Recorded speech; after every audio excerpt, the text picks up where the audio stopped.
Today I am here to share with you all one of my achievement. I have completed level 8 in Google Map as a Google Guide, and it has a great impact as a Google Guide.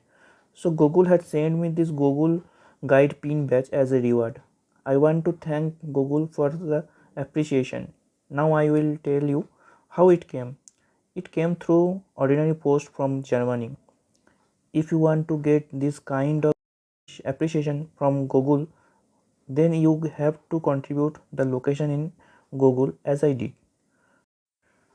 If you want to check my Google Map page, then click on the link attached in the description box of this video and follow it. Definitely you will get some help.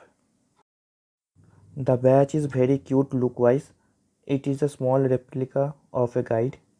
I got the yellow guide reflects the color of light holding a blue bag indicates the blue earth. As it is the light on blue earth, concept is very interesting. At the back portion there is a hook with which you can fix the pin on your shirt as a badge, and you can go anywhere wearing this badge. If you wear it, people will recognize you easily as a Google Guide. So if you like this video, then like it and comment in it and subscribe my channel.